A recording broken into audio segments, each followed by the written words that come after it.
All right. So far, anybody has any questions on why we prostrate? You're pretty clear with that? Why we prostrate? Meaning of the gestures. Okay.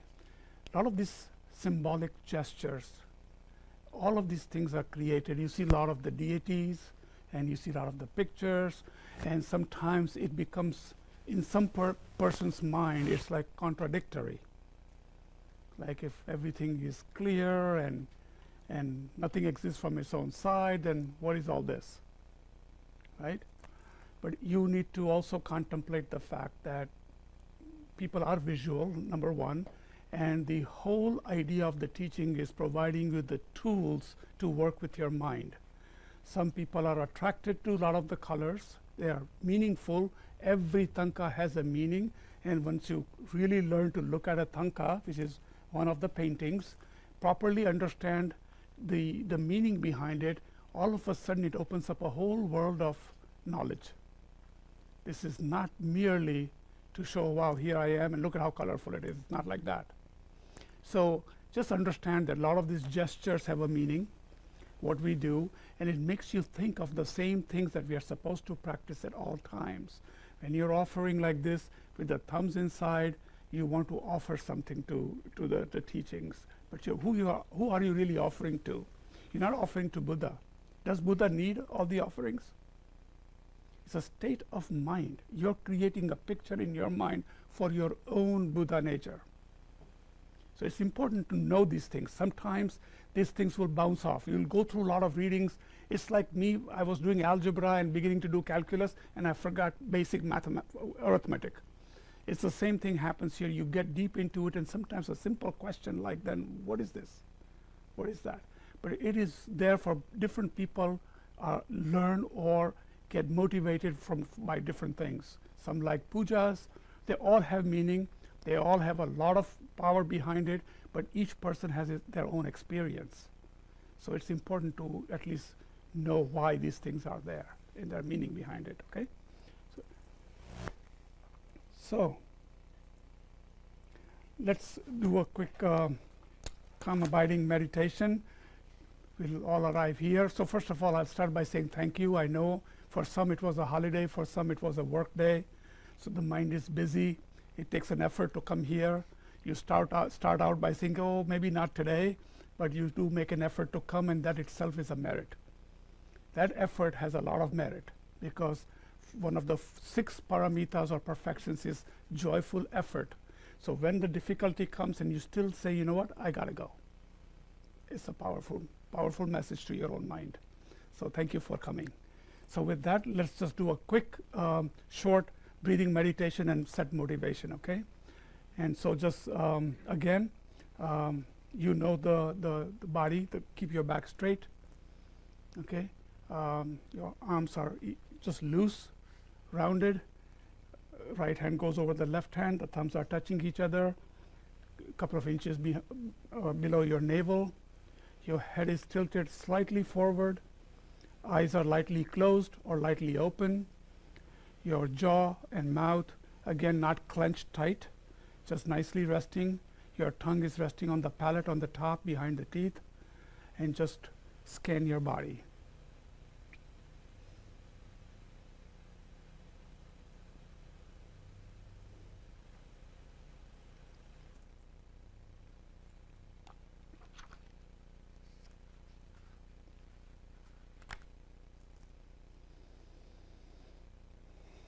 Now notice your breath and bring your focus onto your breath. See it coming in and out. You can focus either on your nostrils, where you're breathing from, or at your abdomen, inhaling and exhaling. Just keep your mind on that itself, just the breath.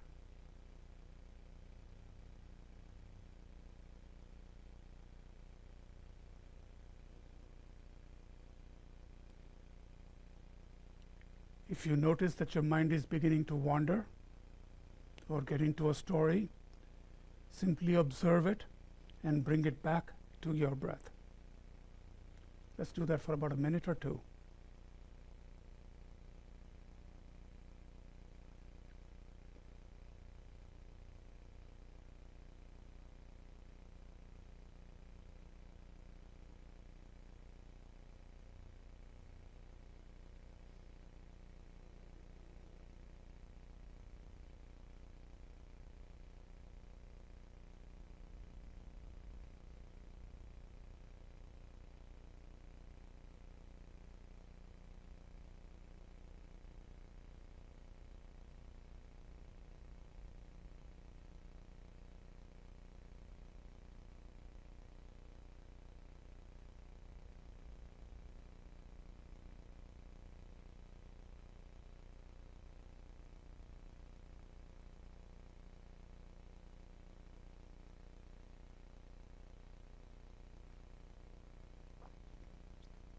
Let's spend a moment to set our motivation. Start honestly with ourselves, asking ourselves the question, why am I listening to these sessions? Why am I making this effort? And what is it that I have to gain?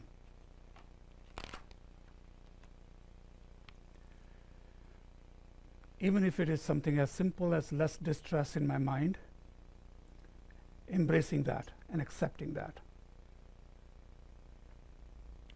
Then recognizing that each person listening to these teachings and present here has a simple wish, some longing to be fulfilled, some suffering of body or mind, or which they would like to be free of or excited to learn Dharma.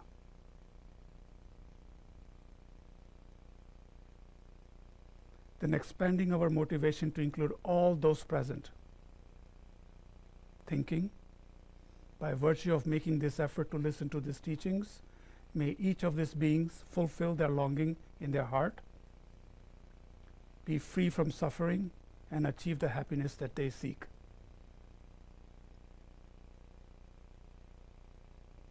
Also, inviting to this place every single living being, every form of life, and recognizing clearly that each one of us has a simple wish for happiness, a simple wish to be free from discomfort or disease of any kind. Imagine that each one of these people, each one of these beings has taken care of you when you were sick, when you were dying, when you had a need of some kind.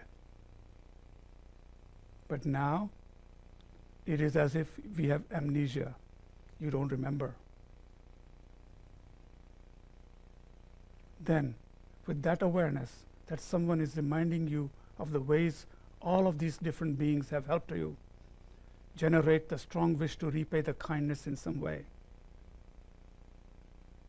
That by virtue of listening to these teachings, may I be able to repay all the kindness ever done to me 1,000-fold, and may I remember each one, and may I swiftly attain all qualities of enlightenment, that I might quickly be able to do so.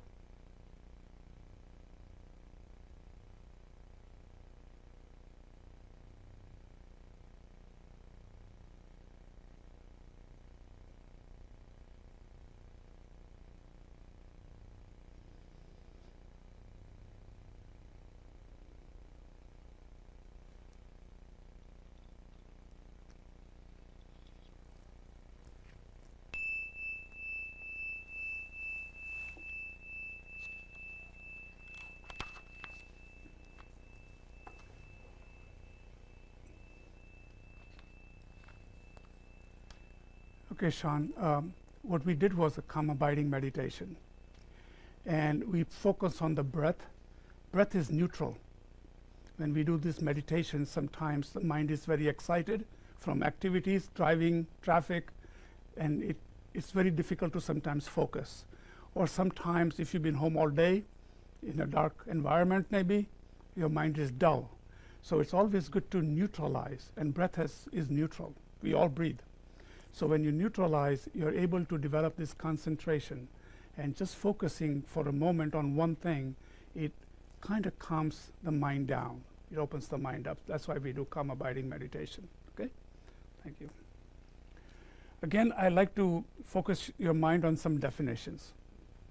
I think it's important that I do this every class. I feel it's important because we ask you to read material, we ask you to do your readings, and these words pop up, right? And so it's important to understand what is it means to be omniscience. If we say Buddha is omniscient, what does that even mean? So it's important to know the state of knowing everything. Again, there's a lot more to that, and you can contemplate of what does it mean to know everything, but at least you know the word omniscient. Sometimes you see the word root guru, and even we have some probably mental images of guru, even the word guru, positive or negative in some cases. So it's important to understand that. Who's your root teacher? Okay? So the teacher who has had the greatest influence upon your particular disciple entering or following a spiritual path, a teacher that comes to your mind. If there is no teacher, you can certainly focus on just the image of the Buddha, because he was ultimate guru anyways, right? His teachings are the teachings we are learning. So just be aware of that.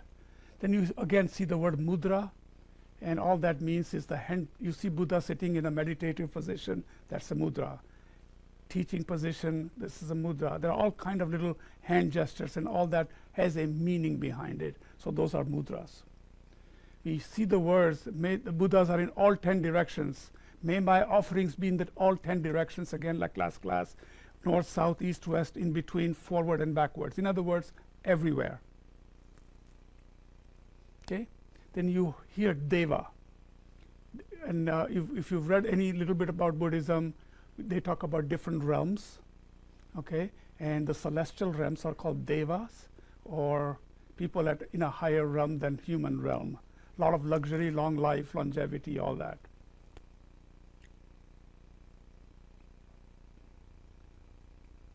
And there are form and formless realms. So be aware of that. Then you hear the word Arhat, and you hear the word Bodhisattva. So in Hinayana, which is the vehicle of the Theravadan Buddhism, which is, again, I want to emphasize, you'll hear words like the lower vehicle and the higher vehicle or the bigger vehicle. Don't see it as a small and large in that way. You need both. Okay? But it's the mindset of individual liberation versus the Mahayana, the larger.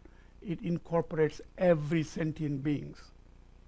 Okay? So the way to think about it is, if Buddha is omniscient and omnipotent, has power to do anything and everything and knows all, then the resume that we are working towards getting that job in our mind is to be that way.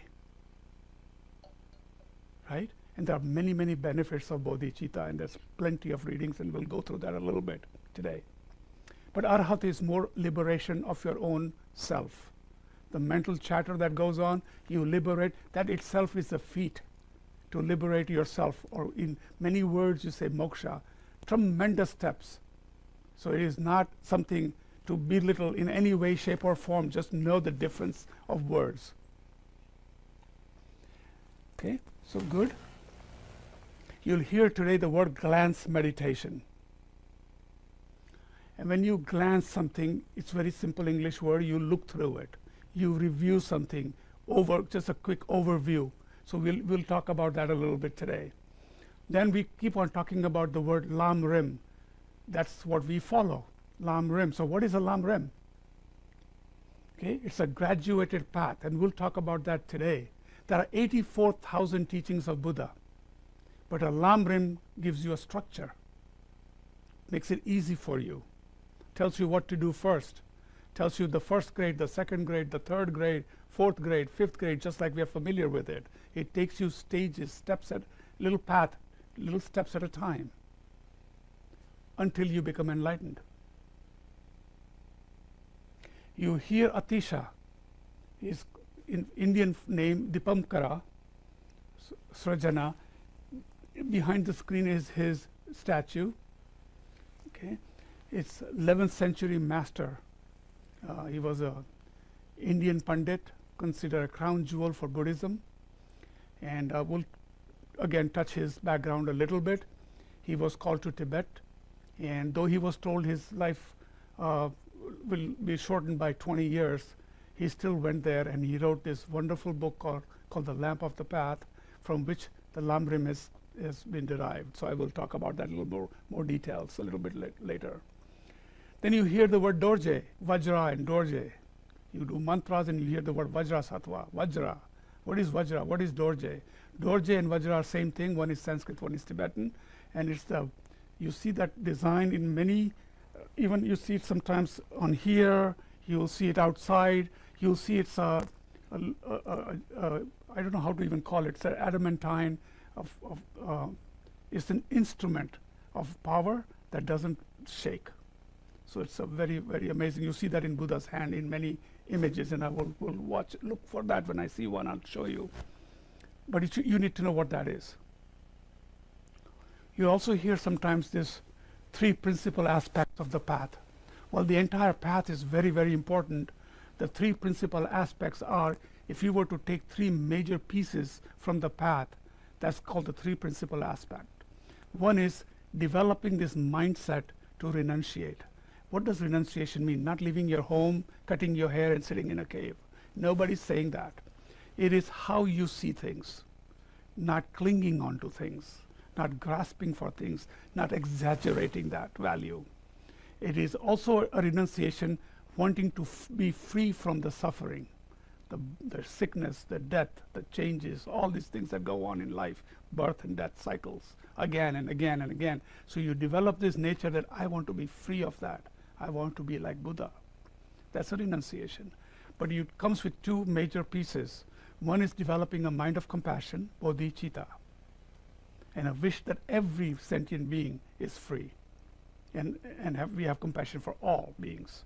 And the third piece is developing an ultimate wisdom to see how things exist. We get so caught up in our labels, right? And it's typically called emptiness, whole nother topic, but it is the conventional reality is right here. We name things, we label things, and the way truly things exist is a topic. So these 3 things, when you combine them, your mind is completely, I would say, primed with all the tools you need to then develop that meditation. So it's a very important aspect, 3 principal aspects. Then you see the word sadhana. Why don't they just call it a practice? It has different meanings depending on the context of it, but generally it's a method of accomplishment, a step-by-step instructions for practicing. So when they do a puja here, they'll sometimes say, just let's do a sadhana. So it's just a practice. But be familiar with these words. They are sometimes foreign for some people, they are not, but it's good to know them because they come up in the reading, because a lot of the teachings came from East, so those words are still utilized, okay? And then I saw today, I was reading Pabongka Rinpoche's book, and says for Shravaka. And I said, what is it? If I was sitting in the class, somebody would say, what is it? Right? So I put down the meaning today. It's a hearer, or in the Tharveden Hinayana Buddhism, who strives for nirvana or liberation on the basis of listening to the teachings through teachers. So they're more like a listener. They listen and learn. It's just the name for a listener, the hearers. Okay, so there are different kinds of people, how they accumulate knowledge. So Shravaka is one of them. Any question? Oh, you don't see it? Maybe I didn't move my... How about that? Sorry, it's in my head. Sorry, so I'll give you 2 minutes, take a look at it. Dorje, 3 principles aspect of the path, sadhana and Shravaka. Sorry about that. Not with the program yet.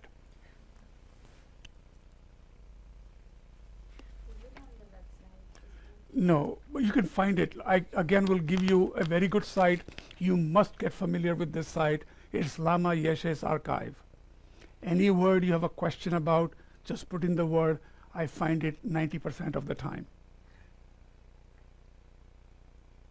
And coming from Lama Yeshe, I feel comfortable because it is our lineage teaching. I cannot emphasize the fact also that with 84,000 teachings, there are probably 1 million books out there. It is always good and proper. And we give so much credence to lineage. Why? That shows that the teachings have not deviated. And if you want authentic teaching, it's better to follow a certain lineage, right? So then you know it's coming from Dalai Lama, it's coming from his teacher and his teacher, all the way to Tsongkhapa, all the way to Lama Atisha, right? It's a very nice way of learning, because there are a lot of interpretations and a lot of authors who would like to make a buck or two and will give you a little snapshot, and it's attractive. But you have to challenge it sometimes. And it may be wonderful reading, don't get me wrong. It's not pointing finger, it is just that it's preferable. I at least feel that it's important to read lineage teachings, or if it's from the FPMT or something like that, I give a little more credence to it. Because Lama Zopa Rinpoche supervises all those things, and to me that's very important. Okay. So, little background. Did you have a question?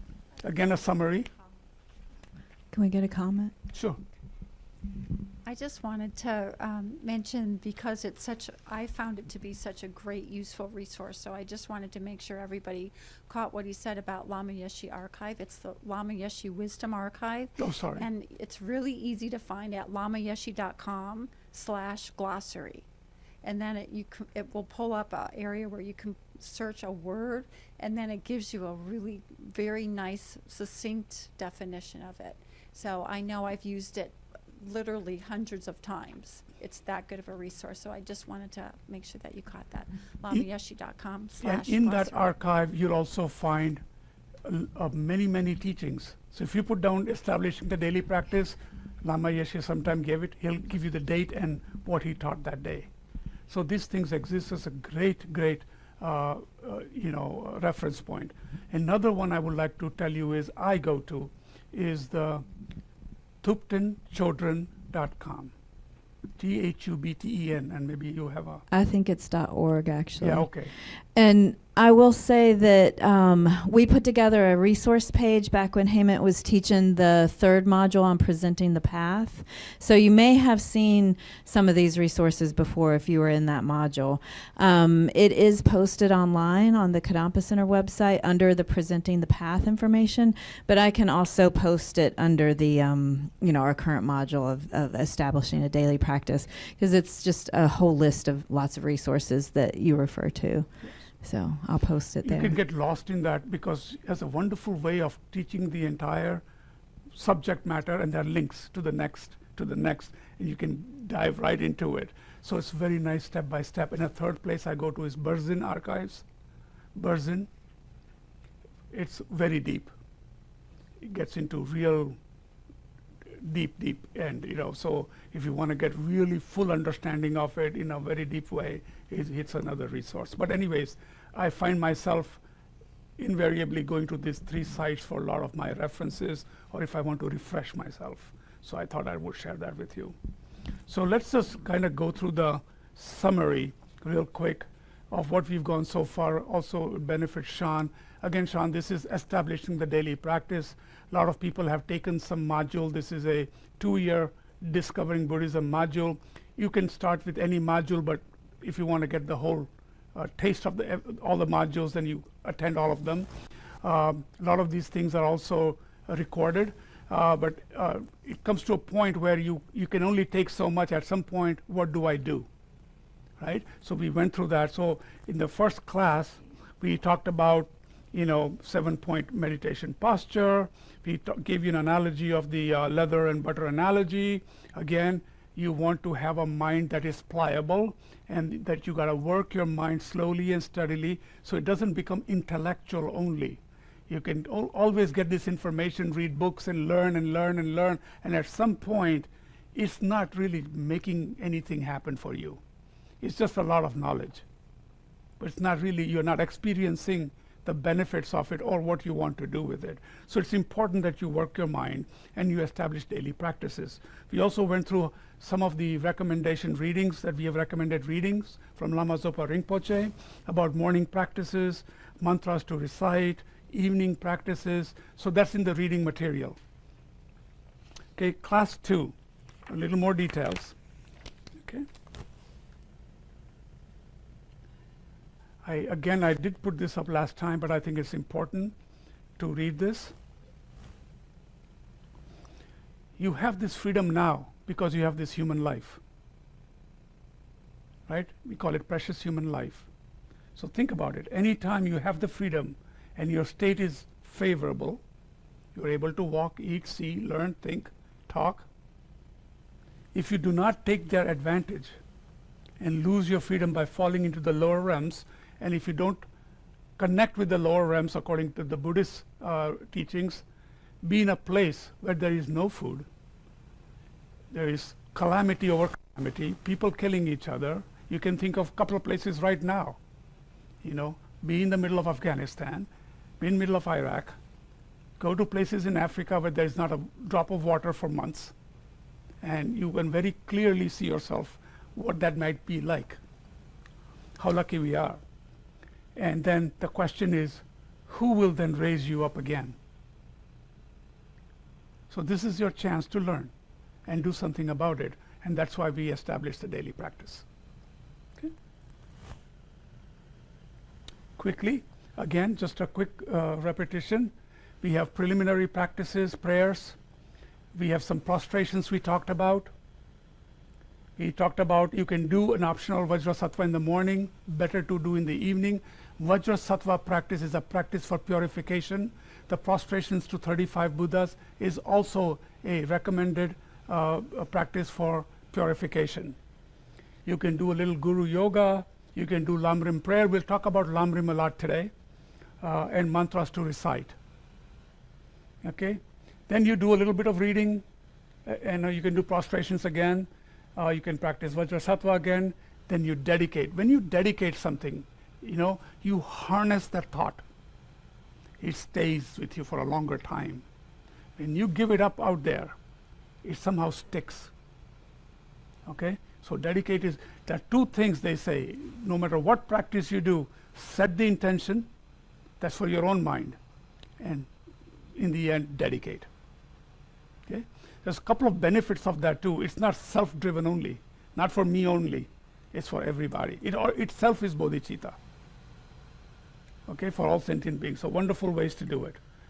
Okay, so let's talk about this a little bit. Then we said, okay, we are going to do 6 preparatory practices. Now, what are the 6 preparatory practices? What is the reason behind it? Anybody?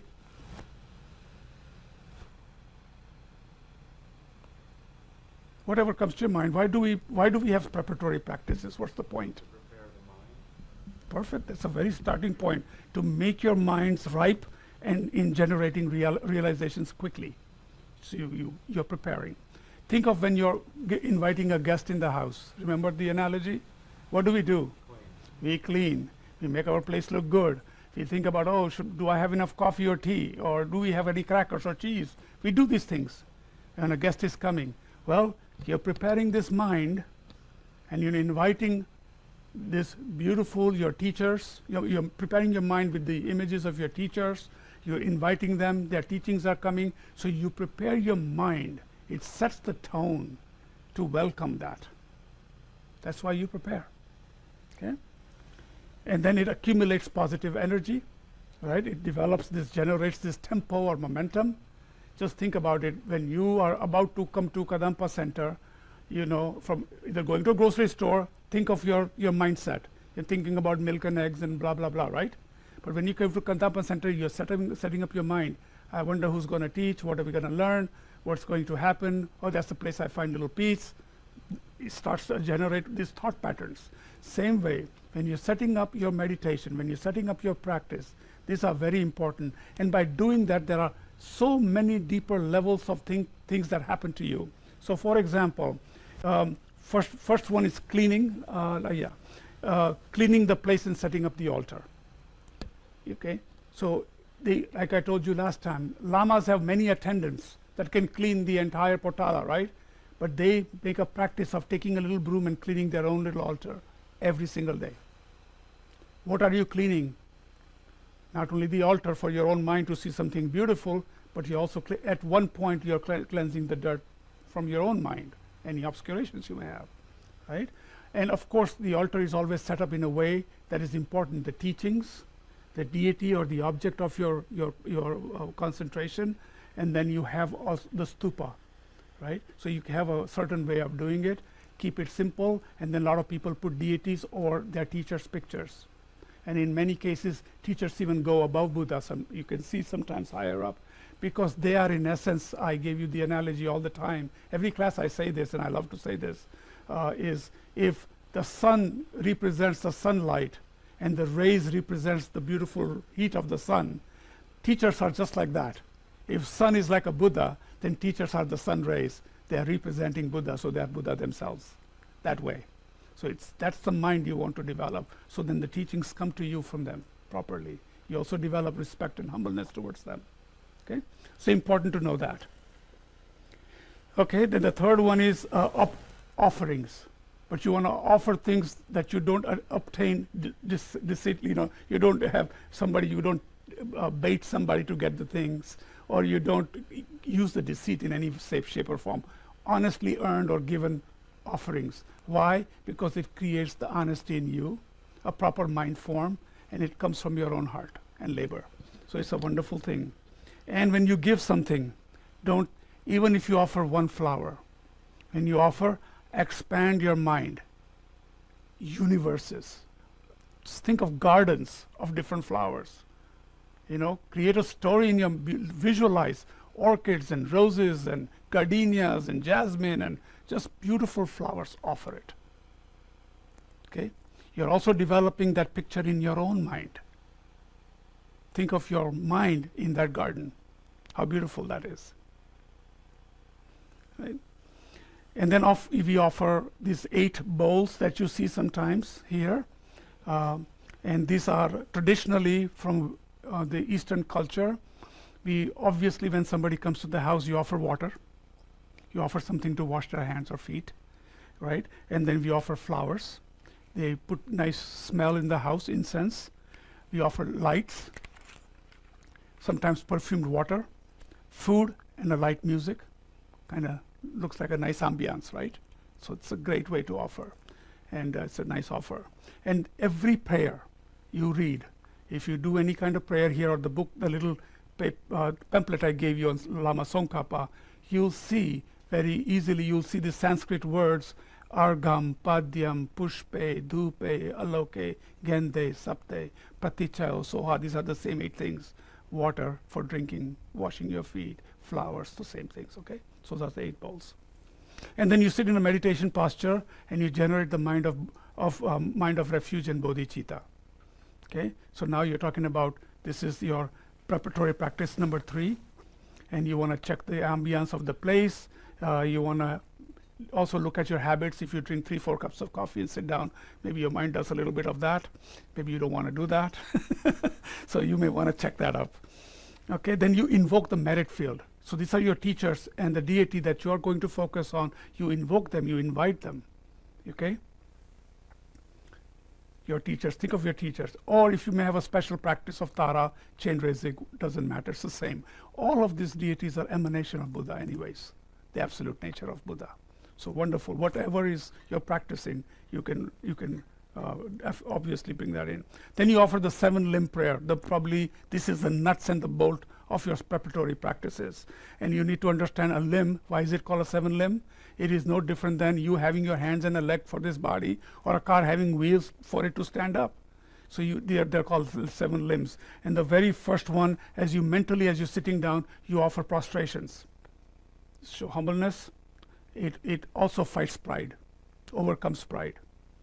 Then you do your offering of all the beautiful, again, mentally offer food and beautiful places. Everything that you like, you can offer. Anything you want in your mind that is wonderful for you, you can offer.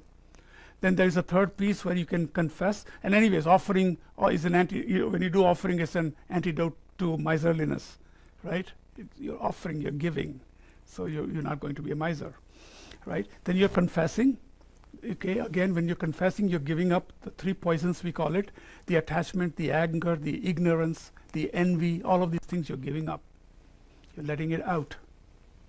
Okay, and then you are rejoicing. This one doesn't get a lot of bandwidth in our teachings, but you, for being here today, think of all the good things you have done.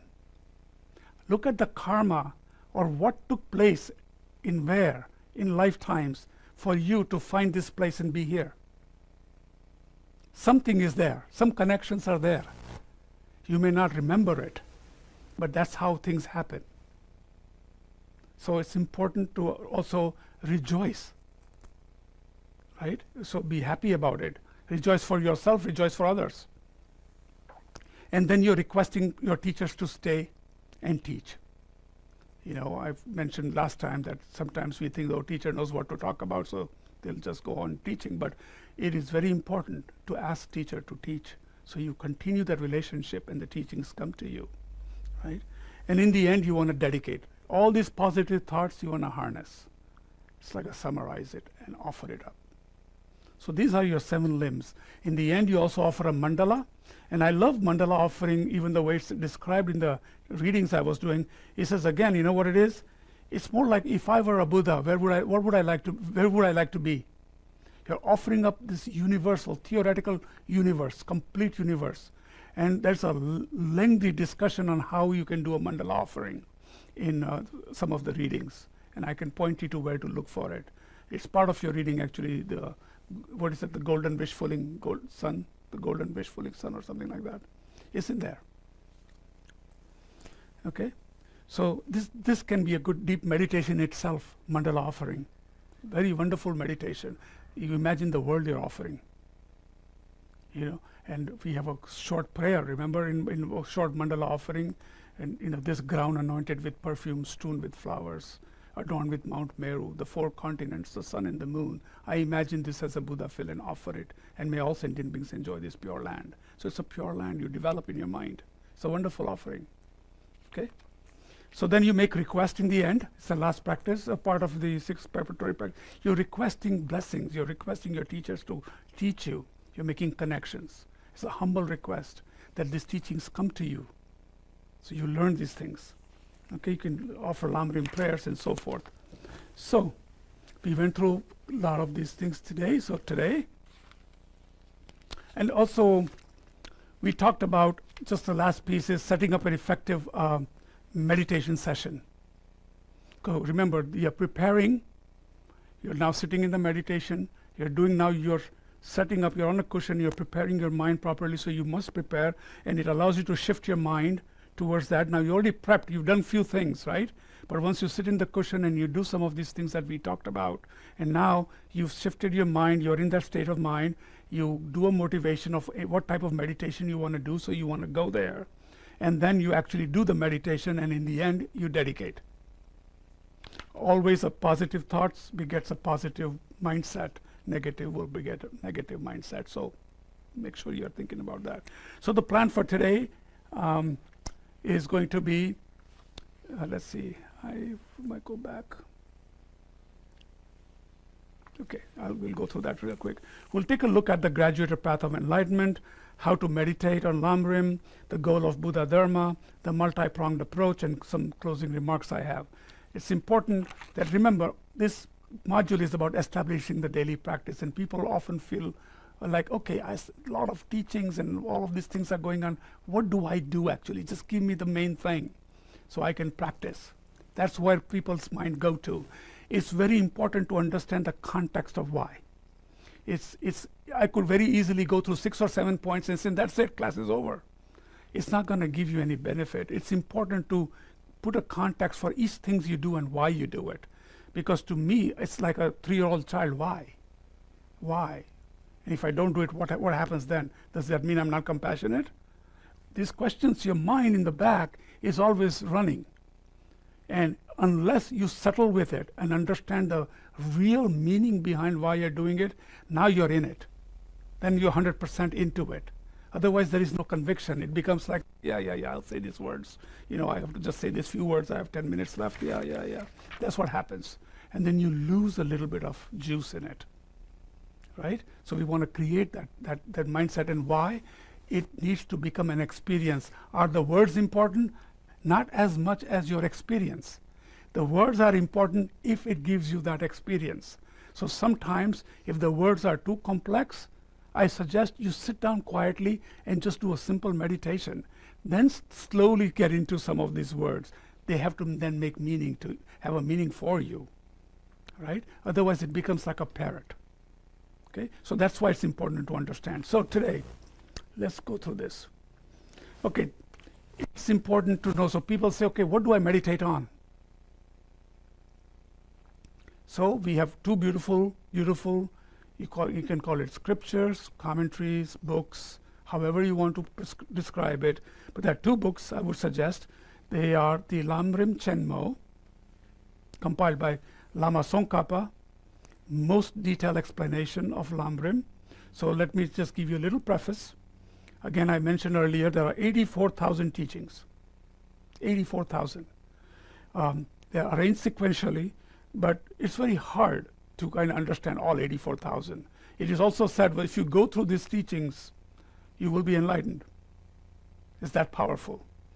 Not only go through them, but take them in. Bring them into your mind. Okay? It's a great it's a step-by-step path. Okay? So Lama Atisha, we talked about, 11th century, he was called to Tibet.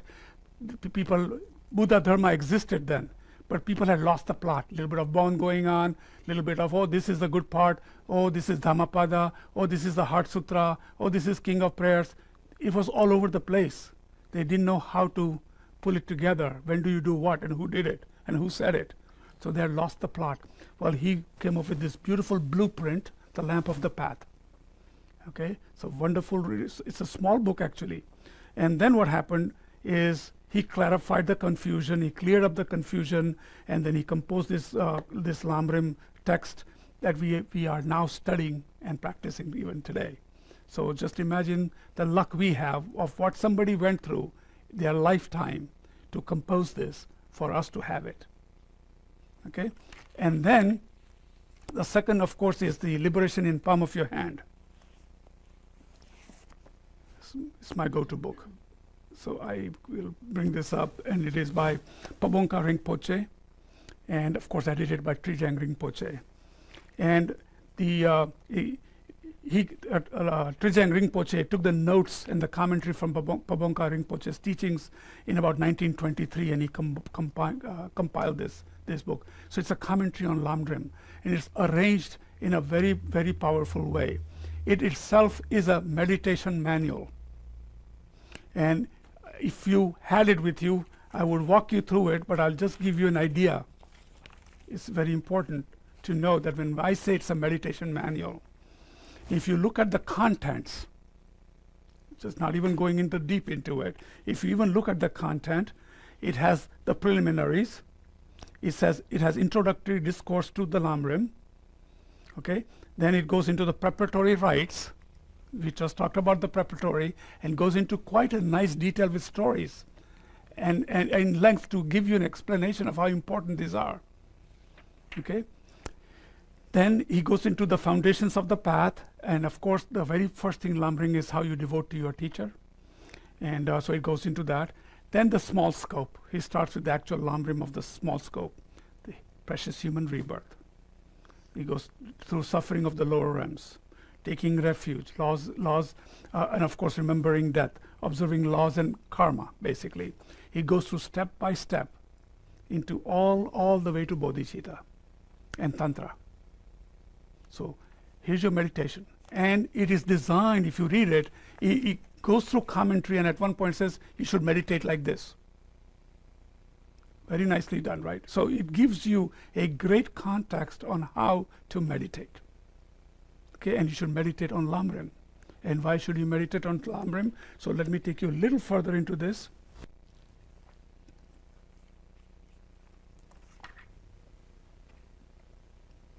So first I would say is, this can become very complex for people.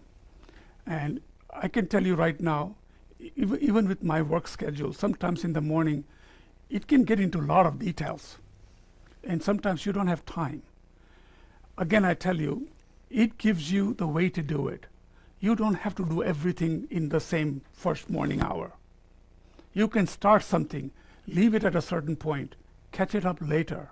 But the important thing is to do a quality, very quality meditation on one point, and we'll walk through that a little bit.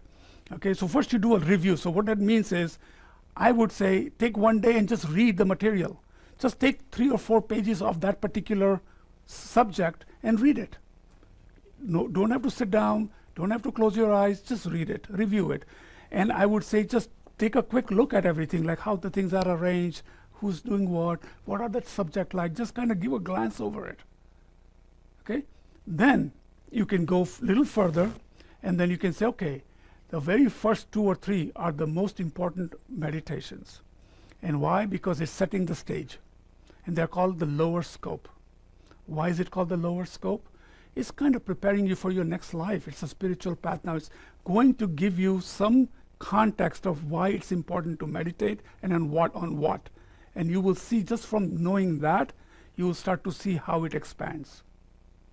It's an amazing, amazing way to look at things, but we'll walk through it, for example. So, and then, I forgot to mention that when you're also doing the detailed Lamrim Chenmo, is a very detailed 3-volume book. It's outside. If you really want to get into it, that's a book you must have.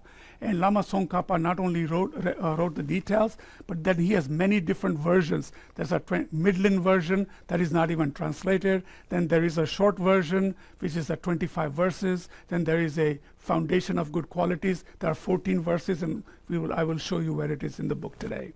And that's very important. But why is it important? Because once you really resonate with the certain points and it has gone into your system properly, just reading one line will bring up that image right away. When you've done this again and again, the first time it's like, okay, life is precious, it's like a bubble in the ocean, nothing big, right? It's okay, it's rare. I got it. But then you meditate on it. Then you look at it from different angles. Read a book about precious human life. What does Pabongka Rinpoche say about it? What does Lama Tsongkhapa say about it? What did Geshe-la talk about it? Maybe you have a notes on it sometime. Right? Look at it from different angles. Reason with it. Think about it. Make it part of your thinking. And then when you read it, boom, it's right there for you. Everything will pop up. Right? So it's like anything in the beginning, all of these things are a little tortuous. I will give you that. Sit down and I gotta keep my back straight and I gotta put my hand, how did I, all this goes through, but after a while, it's amazing that when your mind is able to focus quickly, in the beginning it is a little difficult because you're trying to remember the bullet points and you don't have to follow exactly like that. Even one point you can meditate for days. Right? And remember, Pabongka Rinpoche wrote this for monks, so there's a lot of details in it. But sometimes I'll show you something that may even resonate with you with Precious Human Rebirth. It's very important. And once you see even one point, you got to think about that and make it your experience. Not everybody has the same experience, right? Everybody has different experiences. So you take one point and see what your experience like. And if it resonates with you, now you can move on to the next point. And even what very powerful you'll find, and I have found, is as soon as you have this beautiful visual of your meditation, once you know it, you'll find all other meditations will come into view because they're all interwoven. Okay, you're thinking about precious human rebirth, and so why is it precious? Why do they call it that? Then you'll learn about it, right? So you'll go through some points. And then all of a sudden, like, oh, then what happens when I die? It goes away. Where do I go? What happens? Where do I come from? These questions will come up. So the very next meditation is death and impermanence. Right? So it's amazing how it's interwoven. Then you will say, okay, well, I'm alive. I may have done some wonderful things, but I've done some not so good things. Karma. So then how do I purify it? What do I do to make those bad things go away? How can I change my mind? Now you see how it's beginning to unravel. And it is given a structure. Lamrim is a very beautiful structure for you to progress one step at a time. But take your time in each of the meditation, even if it's one line or 2 points of the meditation. If it takes 2 or 3 weeks, make it a good experience because you will see the benefit of other things coming in very quickly. So don't make a thing like, I gotta do this whole thing today, and this 25 pages, I have half an hour, I better hurry up, and you get agitated. Don't do it that way. It's not gonna help you. Quality. Okay, so it's important. So let's link together. Got up in the morning, develop a mind of bodhicitta. Okay, you can do some preliminary practice like blessing your speech and a couple of things that are in the book in the beginning I shared with you last time. Just a very quick 5-10 minutes at the max. Take your coffee, take your shower. You want to sit down in the cushion, you have few minutes left, you have 15 minutes. Sit down, take a topic. Develop bodhicitta, take a refuge. You know, quickly do your 7 limb prayers. That's a small prayer there, but you can visualize very quickly once you've practiced it, even on a weekend. Those pictures will come up. When you're offering, it's very easy to visualize all the things you can offer so quickly, right? You can go through all the 7 limbs. Bring your teachers up. Look at this merit field. Make requests. Thank you. Cleanse your mind. Be excited about it. Sit down. And then this refuge, bodhicitta. You've gone through these steps now, and now you can take a topic that you're working on. Do a 5 to 10 minute meditation. When you feel that you've gotten that aha moment, I got it. Good. Leave it that and keep it going. Keep that visual going. Keep that visual going for a while. At some point you will see you'll be able to concentrate. Sometimes it won't. It will just start to fade away. Okay? And that's fine. Fades away. You say thank you for that time. Thank you for staying with me, giving some stability. I will continue to read through the prayers, dedicated. Or leave it there, it says, I'll come back to you. But remember that moment. And during the day, sometimes, if something happens, just remember that wonderful moment of aha moment in your mind. It will be there for you again. And finish it off. Nobody's saying that you got to sit for 2 hours and do these things. If you have time, wonderful. There are some people who like to do it. I was reading today, and the teacher said, one of the teachers said, she was like a marathon. She just can't get up till she finishes it. And then she finds herself totally dull, tired. And some other people do small pieces all day long. They like it that way. A little bit in the morning, a little bit in the afternoon, a little bit in the evening, but they continue, they keep it. And there's always in between session the way to think. And we'll talk about that later. But you understand, you're getting the gist of daily practice now, what you do, how you do it, and we've talked about it. And if you have any questions, you still feel like not sure, it's not all ABCD yet, I'll be more than happy to share with you. Again, each practice is your own. You can develop your tempo. You can develop, they have given us a tool, our teachers have given us a tool. What is a refuge? How to develop bodhicitta? How to do your preparatory practices? How to do, they've given you 7 limb prayers. How to offer mandala, right? They've given you the tools. So that's your practice. And then they're telling you, you really want to get enlightened, then you must focus on lamrim. Those are your meditational, that's your meditation manual.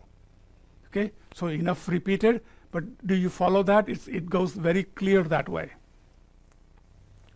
Okay, so when we're talking about how to just meditate on a point, okay, let's just give it an example.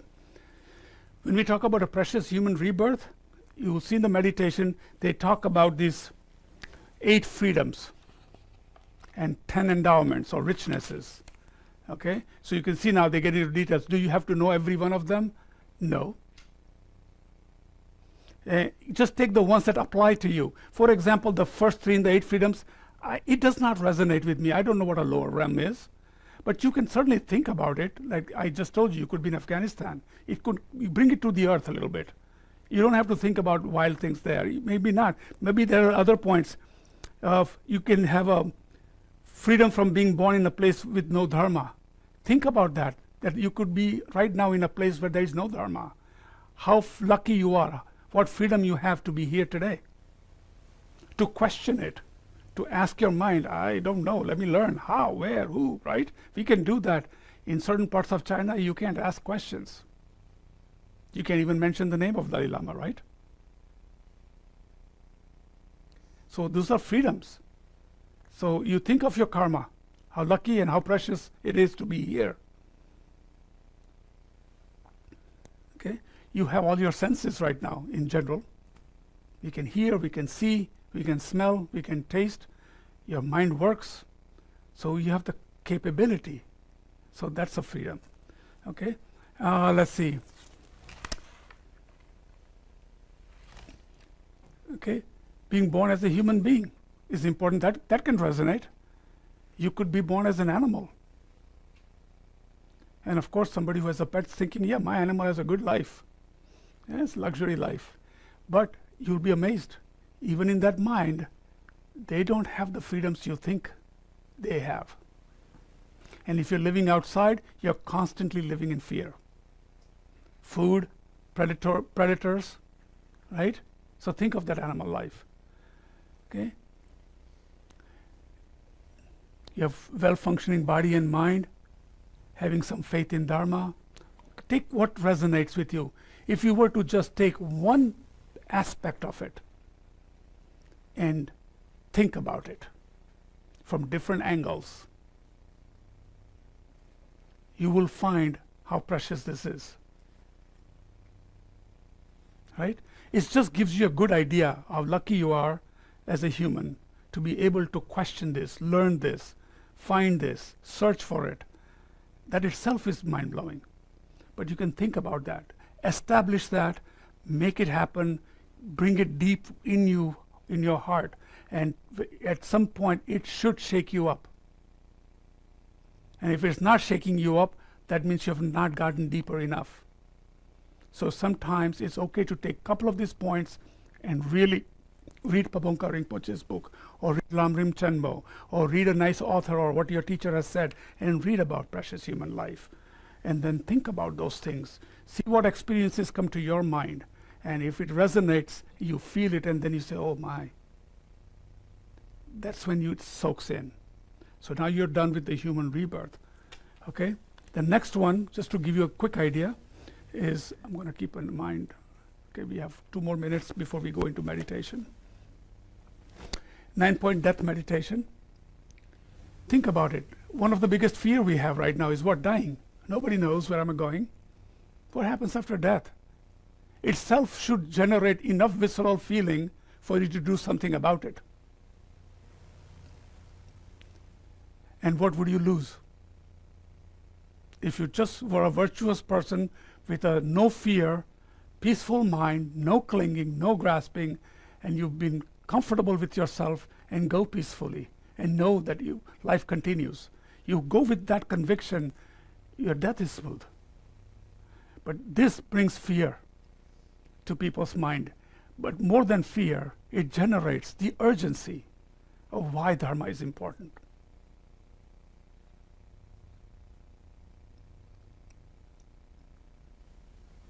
Okay, we all know no power in the universe can stop death. Maybe future, I don't know. But right now, no. Okay, we don't know when we're going to die. You know, there's an example given in one of the readings I am doing.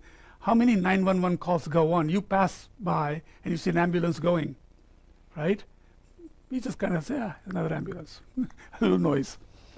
We don't even pay attention, but how many thousands of people go through that emergency call? Did they all wake up thinking they're going to die today or something horrible is going to happen to them? No. Okay, that can happen to us. So again, the importance of this meditation, when you're going through this meditation, and we're reading through Lamrim text, it tells you exactly what to do, how to do it. And when you think about it, you will say, okay, I can die anytime. And I have a chance to change my life not only now, but future. And then next question comes, is there a future life? Then you go further reading about emptiness, how things exist. Why is there a possibility? And what happens? So it does a lot of good things. So it's a wonderful way to set your stage up to start your meditation. Even if you get good at these 2 meditation, other meditations will start to connect. Like I said, they're interwoven. Every subject has something else connected to it.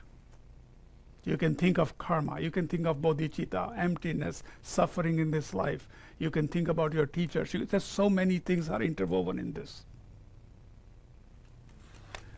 So the goal of Buddha Dharma, somebody says, it gives you calm. Under bad circumstances, it keeps you calm. That is a byproduct of Buddha Dharma. To bluntly speak, it says you will have no sickness, no aging, no death. You are free from that when you become Buddha. It promises you that. Right? That's the goal, to become Buddha yourself. So to me, that's very powerful, personally. Very powerful.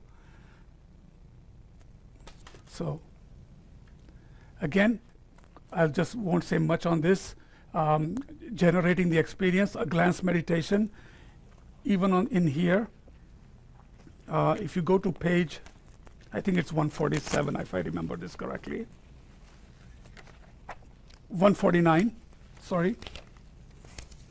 Go to page 149.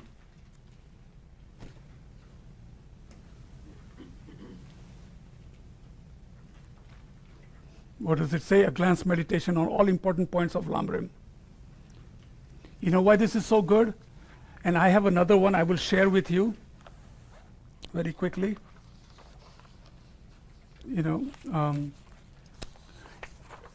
If you go to the Thupten Children website, put in the word Lamrim outline, you will get entire Lamrim summary form, every topic and subtopics, including some little explanations in the back. So it will tell you about death. Under death, you have to think this 3 points. Under those 3 points, you have to think of this 6 points, and why. Very beautiful, beautiful. And why is it important? It tells you where you are in the journey. If you're driving from here to New York, you kind of remember you have an imprint. If you reach Washington, D.C., there are a couple of little signs you see.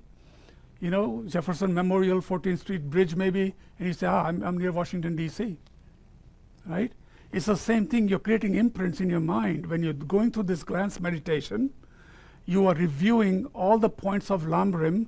It also reminds you where you are in the journey, and it's a great place to be. And you know what? Once in a while, go through all these points, and you see all the points again and again and again.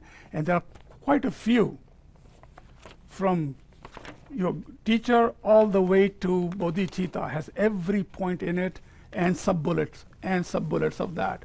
And you will see, do you have an understanding of this? And it also gives you a guideline of what you need to study next or read next.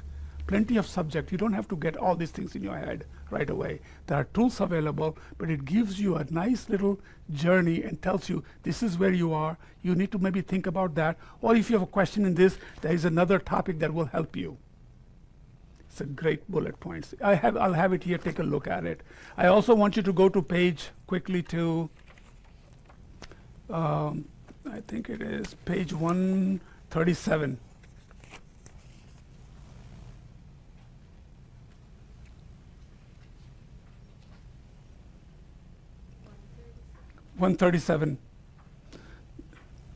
Now, when we talked about the short version of Lama Tsongkhapa, here's the foundation of all good qualities.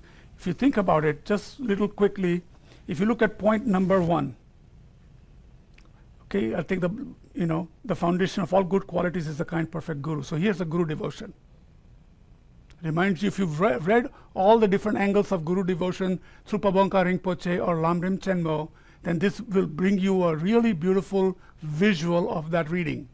Look at the next point. Understanding that the precious freedom of this rebirth is found only once. That if you have done a real meditation on precious human rebirth, it should resonate with you just like that. Just by reading even that line, you will know the topic. Go to the next point. This life is impermanent as a water bubble. Immediately death and impermanence will come to your mind if you know the topic. So do you understand what I'm saying? You meditate on it, you learn, you read, you look at it from different angles, reason it, make it part of your thinking. And then when you read this, once in a while, the entire Lamrim is in these 14 verses. It's not that difficult, doesn't take a lot of time. It's literally 5 minutes. If you read through it, it will just quickly bring you to the topic. So your Lamrim is right there in short, 14 verses. So if you don't want to read the whole book, just showing you that these things are for you to read. Just be aware of what a glance meditation is like. You are just reviewing some key points of Lamrim. You have a foundation of all good qualities right in your prayer book. You know, you may take a picture or you may have a book. It's not a bad idea. Take one topic, read it, then go through these topics and see, oh, this is what I know. Oh, now I understand death and impermanence. Oh, the next thing is karma. Right? All right? So you got the tools, you know the books. Any questions? And if sometimes nothing is working, it feels like it's going to take a long time, slow down and just use a multi-pronged approach. You can do a quick concentration practice. Very difficult to do in the beginning of concentration. Is one of the most difficult thing to do, to keep one thing there for a long time. Start with the breathing exercise and then focus on a deity or something like that, Shakyamuni Buddha or your deity, and then you know what, you just simply learn to concentrate more and more and more. And some people, what they do is first thing then when they wake up, they bring up an image and see if they can stay there. How long does it stay there? If you do it when your mind is a little clear in the morning, it may stay with you for a long time. And then next time you do it, it will pop up again. It will pop up again. And then it becomes something you can focus on. But you can develop concentration. And then you work your own formula. Now you have the tools, you have the preliminary prayers, the Lamrim Chenmo, the Pabongka Rinpoche's beautiful liberation in palm of your hand. And we've gone through how you must use your meditation session properly to benefit you. So this is not a lot. If you can do this in a very quick way if you want, or take some time to do it. Okay? And then in the end, you know, you work out your own formula, you read a little Lamrim, do your prostrations if you want, do Vajrasattva, and go to sleep.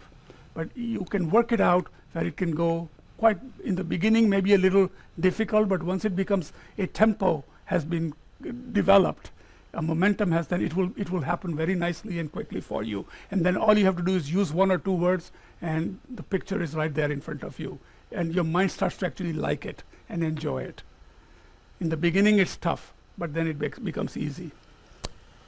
Okay, today's meditation is going to take us the full time. We're going to incorporate refuge, bodhicitta, 7 limb prayers, and mandala offering.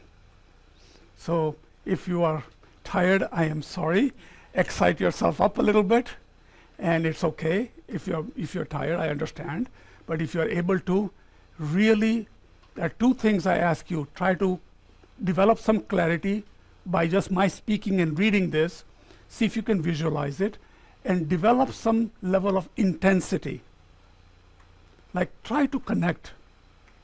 Don't keep it out there somewhere. Keep it really like close to you, like I am there. Try to develop, see if you can do it. Everybody's mind is in a different stage right now, but try to do that, okay? So let's just do.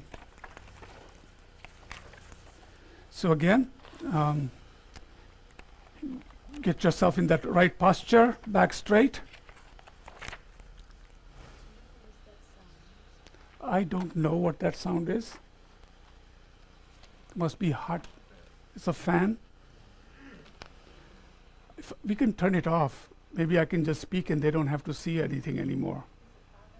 Yeah, if it comes in the way, let's just turn it off.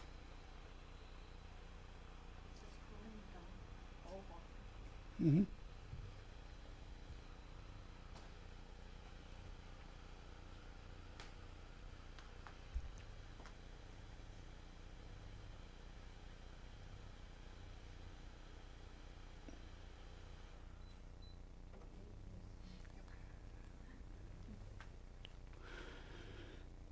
So now let's prepare our mind. This meditation is done on the basis of the daily meditation practice for Sakyamuni Buddha, put together by Lama Zopa Rinpoche, with special emphasis on the 7-limbed practice and doing meditation of refuge and bodhicitta. To begin, check to make sure that your spine is straight, shoulders relaxed, head slightly tilted forward, mouth and jaw relaxed, and gaze lightly beyond the nose towards the floor. Take few long deep breaths, allowing ourselves to relax into the meditation posture and completely be present.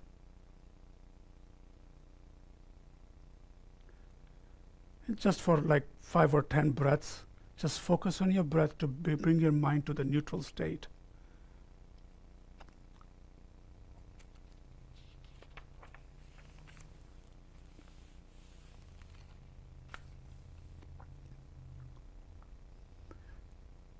Then briefly setting our motivation for this practice, recognizing that our lives are very special, with incredible opportunity to study spiritual teachings at our leisure, to even have the space and the time and the quiet to do something like meditate, and to live in a culture where there is free exchange of ideas, where we can ask questions of our heart and find answers. And so, wanting to take advantage of this opportunity that we have, recognizing that it won't last forever. Then reflect that to work for our welfare alone is too limited. Is to think I'm alone is not enough, but my life has potential to benefit many. And what a waste if I were to work only for my own happiness, when I could become the source of happiness for countless living beings. So with a wish to maximize this potential of our lives and receive the blessings of pure enlightenment within us, we will do this practice of meditation on Shakyamuni Buddha. Visualizing in the space before us a golden throne supported by snow lions, seated on a lotus. A radiant sun and moon disk is sitting Shakyamuni Buddha. He has blue-black hair, red smiling lips, beautiful eyes. He wears the robes of a monk. His body emanates an aura of golden light. He manifests in our life as various teachers, has given us the gift of teachings themselves, and has established the community, the Sangha. So first, generating the mind of refuge, the mind of entrustment in this perfect energy, in this perfect teacher, in all of these teachings, thinking of what we are afraid of, what we would like to avoid, especially thinking of what we would like to achieve with our lives, knowing that we have this great potential, and yet we have not yet managed to actualize it. Knowing that so many living beings are in pain and suffering and wanting to do something about it. Turning to Shakyamuni Buddha, the essence of all our teachers and teachings, and completely entrusting ourselves under his care, his guidance, and his protection, and seeking his blessings, we recite the refuge prayer. To the Guru, I go for refuge. To the Buddha, I go for refuge. To the Dharma, I go for refuge. And to the Sangha, I go for refuge. Then generating bodhicitta within our mind stream. First thinking of just one person in our life or lives, someone we know who is struggling, whether in body or in mind, or maybe it's someone who has already passed away and we are concerned what might have happened to them because they had difficult death. Trying to bring that person up in our mind as clearly as possible, seeing how stuck they are. Maybe there's a situation in our world right now that brings pain in your heart, and to think about so much unnecessary suffering, and for what?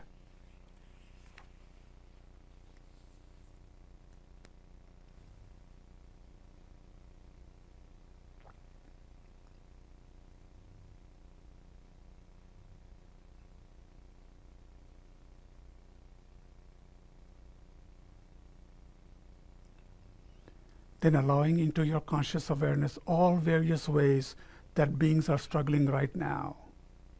Those who are hungry, those who are sick, those who live in countries where there is no much there is a lot of warfare or strife, oppression.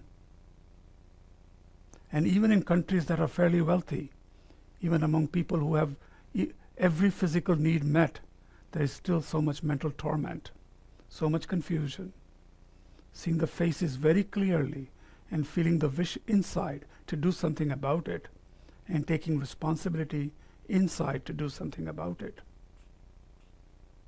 So from our daily meditation practice, it is in the Golden Prayer Book, we can say how wonderful it would be if all sentient beings were able to abide in equanimity, free of hatred and attachment. May they abide in equanimity. I, myself, will cause them to abide in equanimity. Hey, please, Guru Deity, grant me blessings to be able to do this.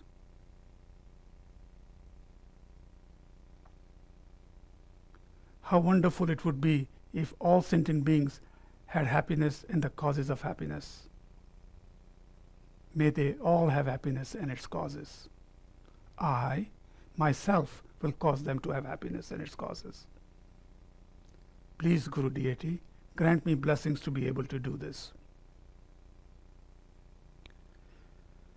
How wonderful it would be if all sentient beings were free of suffering and its causes. May they be free of suffering and its causes. I myself will cause them to be free of suffering and its causes. Please, Guru Deity, grant me blessings to be able to do this. How wonderful it would be if all sentient beings were never separated from the happiness of higher rebirth and liberation. May they never be separated from these.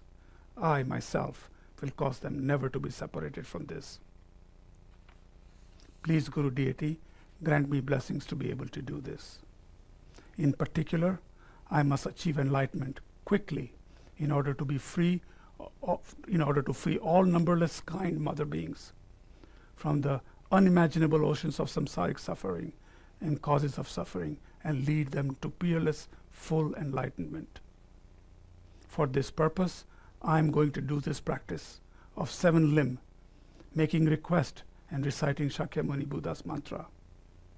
Then very strongly connecting with Shakyamuni Buddha, seeing Shakyamuni as a teacher, manifesting in various forms to guide us, and as a Buddha that we ourselves will become.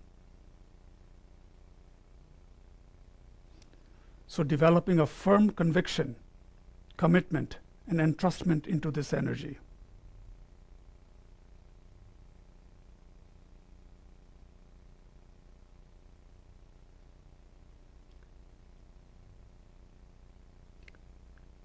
Then, the first of the 7 limbs, identifying clearly a quality, that enlightened mind that we ourselves wish to achieve, and mentally prostrating with our body, speech, and mind, with a wish to achieve that quality ourselves.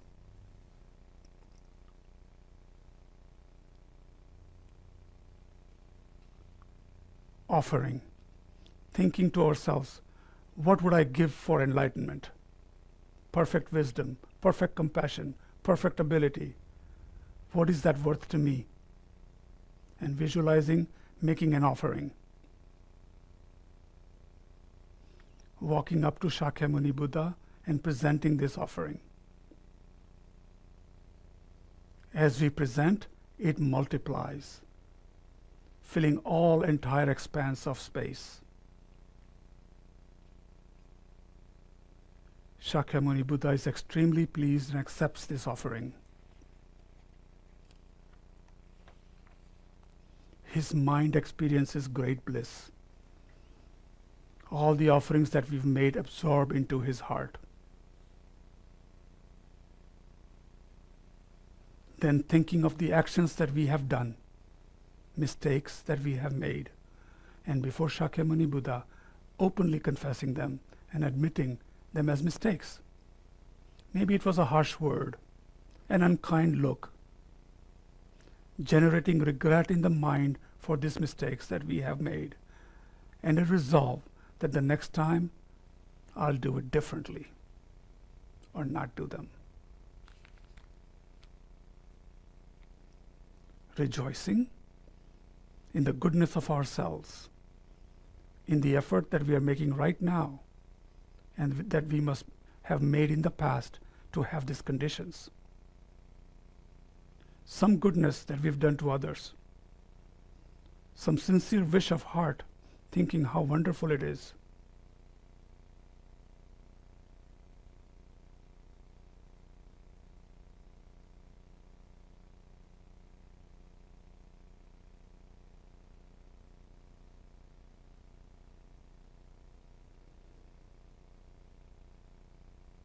Now expanding that rejoicing to include others around us, holy beings, ordinary beings. Thinking of all the good things that are done in this world, how wonderful it is.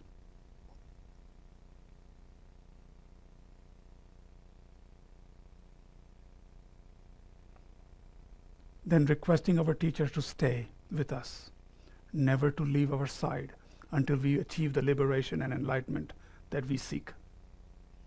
Offering them a golden throne with a double dorje, representing firmness and stability.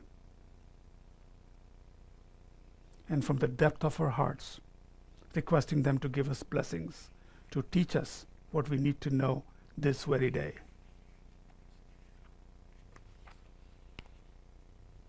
Imagine the Shakyamuni Buddha receives the request and promises to teach. And the 7 limbs we dedicate, all the positive energy to the enlightenment of ourselves and others. And now we offer mandala. Then as a final great offering, we'll do the mandala, visualizing the world as we wish that it were, with clean air, clean water, everything made of light and luminous, beautiful flowers and fragrances everywhere.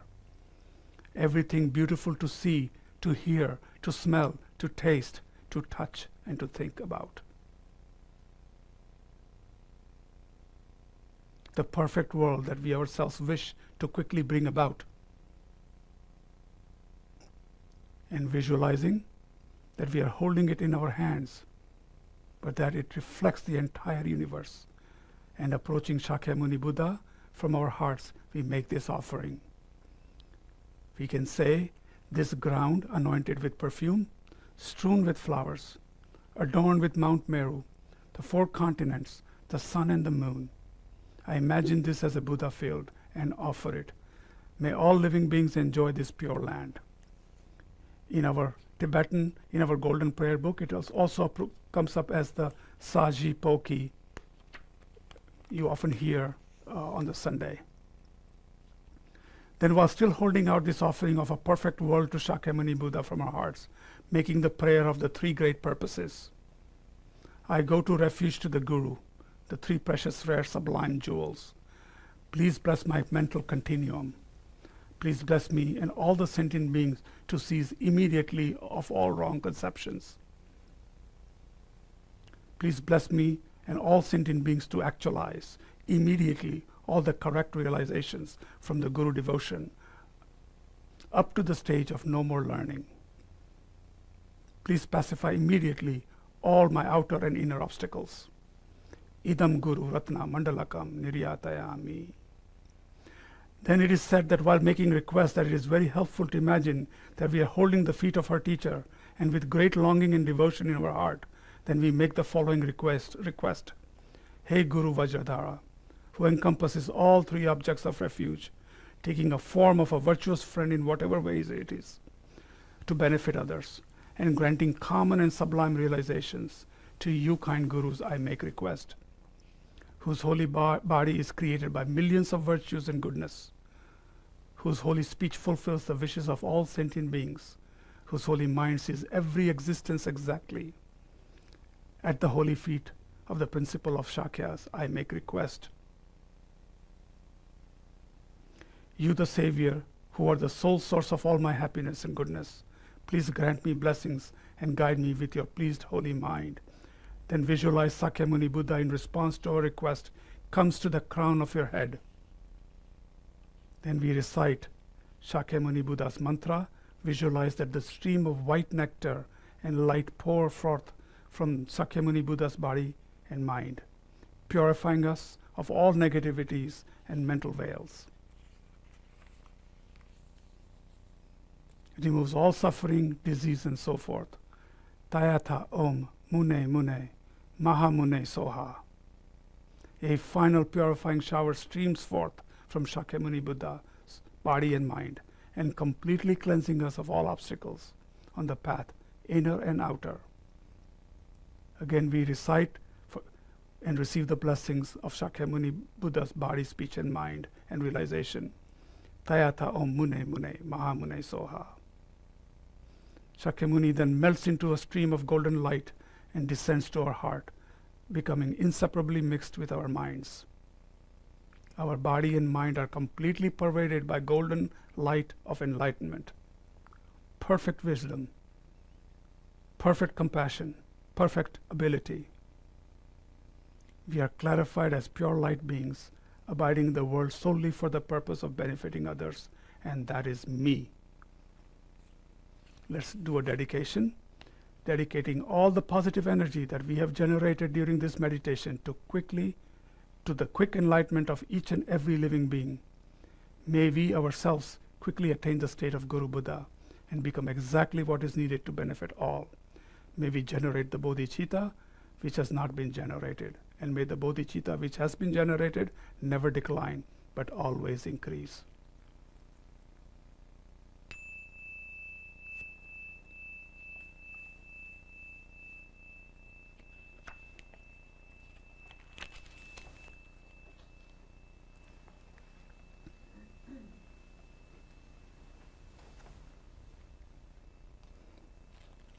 Okay. So we went through refuge, bodhicitta, 7 limbs, offering mandala, making requests, and visualizing Buddha. So you can see how it progressed. Right? So hope it was beneficial. So for the next class, we'll go through how to protect our minds, training in the 8 verses. Lamrim colored glasses, we'll talk about that. Walking meditation, feeding our dharma practice, everyday dharma, living in vows, all of these things. Okay? Just remember, it's not I'll do this for half an hour, then I'll do my thing. Mind, you're changing your mind thoughts. So anything you do can become dharma. Sending an email can be dharma. Opening the door can be dharma. Putting clothes on is dharma. Taking shower, you could be thinking in a different way than you normally do. So again, you're looking at, and there are many, many books. I have copies to show you how you can think during different days. This is not something you have to memorize or anything like that. Make it a positive thing. Before something negative comes up in your mind, you're able to say, it's coming, I recognize it. Sometimes your mind will fight it, but you can then work and work. In the end, what you're doing is you're taking your obscurations out, you're purifying your mind, and you're preparing yourself for a better future in many, many ways. And you are progressing towards your journey to become Buddha yourself. And that's the best job you can get. So thank you for listening today. I hope it was helpful.